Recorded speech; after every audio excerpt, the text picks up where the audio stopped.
Year 1806 was a significant year in the history of banking in India. It was this year that the journey of State Bank of India began with the Bank of Calcutta, the first modern bank to be set up in the Indian subcontinent for European businesses. This bank was followed by the Bank of Bombay in 1840 and the Bank of Madras in 1843 for the other two presidencies.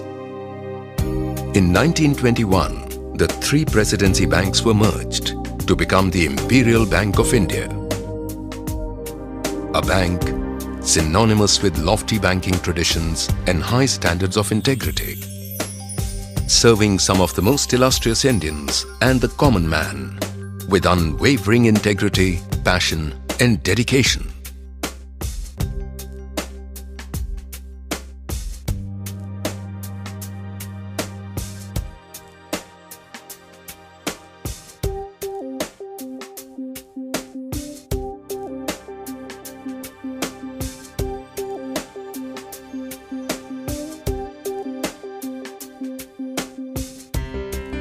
On 1st July 1955, under a special act, the State Bank of India Act, the Imperial Bank of India became the State Bank of India.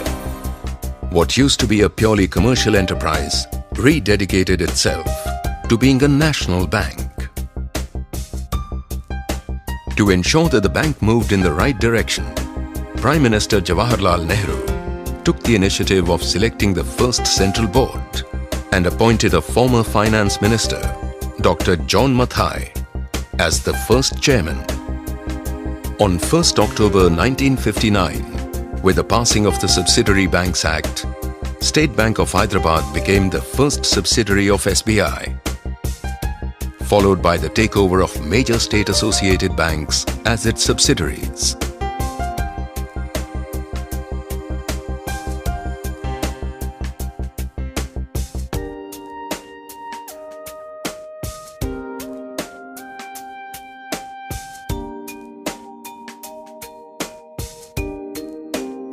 As India embraced the Industrial Revolution of the 60s, SBI played a major role in financing industrial expansion of key sectors like iron and steel, manufacturing, power, ports, jute production, cotton mills, and so on.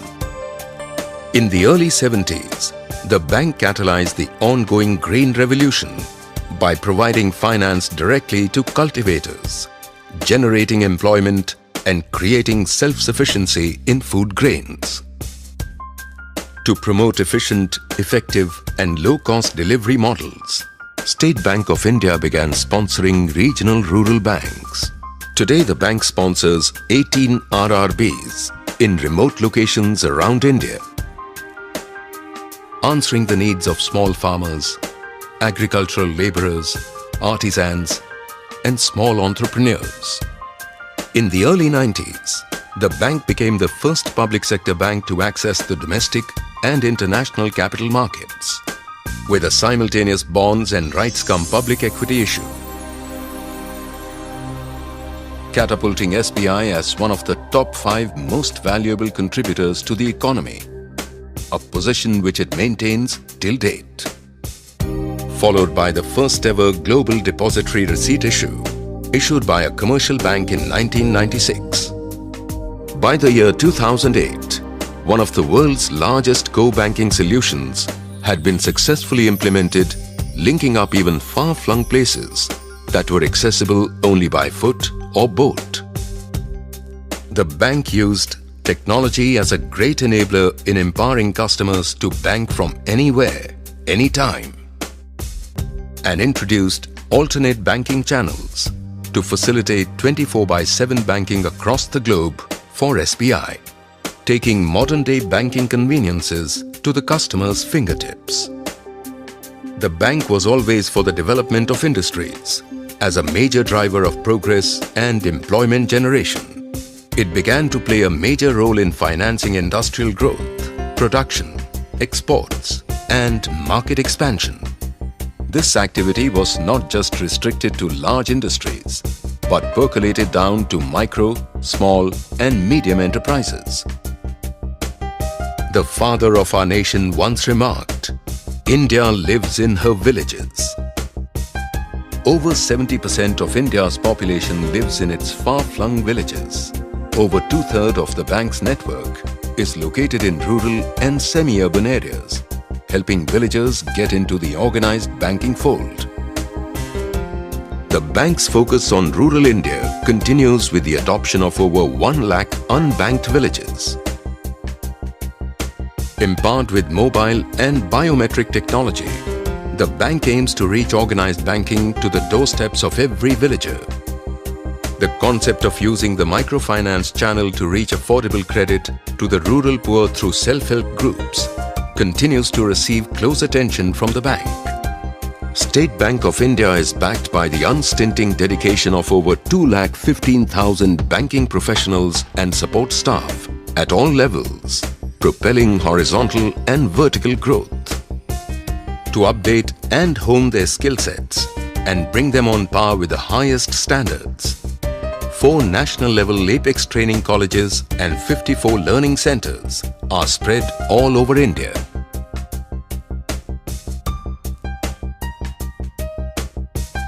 Over the years, 14 circles in India were carved out.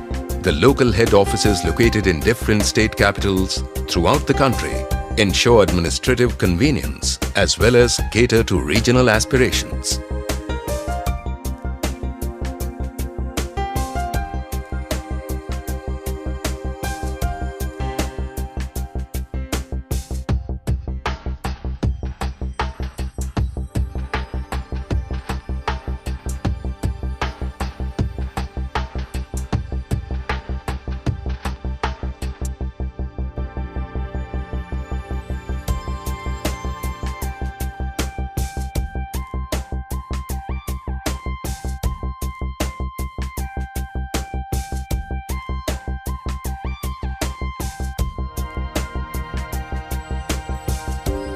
SBI today operates 14,270 branches across the nation, with a significant footprint in rural areas.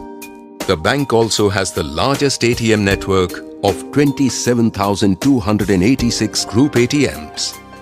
The first overseas office of the bank was opened in London in 1921. And the bank continues its global foray with a presence across 34 nations. Beginning with 2 representative offices in New York and Frankfurt in 1965, the bank in less than 5 decades succeeded in setting up 173 foreign offices covering all time zones. Through these offices, the bank provides various services to Indian businesses abroad and has partnered the Indian community for all their financial needs. The past few decades have seen the bank grow steadily.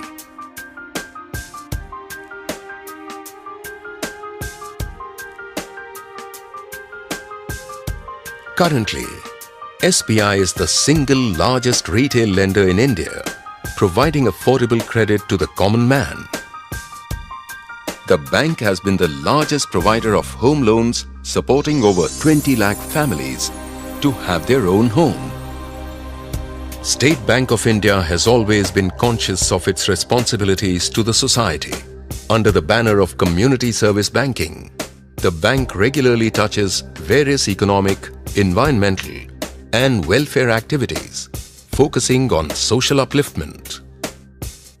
In yet another pioneering move, SBI adopted the green banking policy to reduce carbon footprints by adopting low carbon emission practices. Inheritors of a glorious past,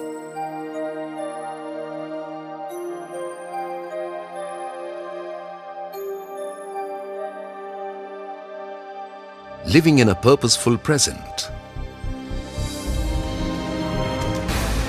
The State Bank of India continues fostering the hopes and dreams of millions of its citizens, rededicating itself to the service of the nation.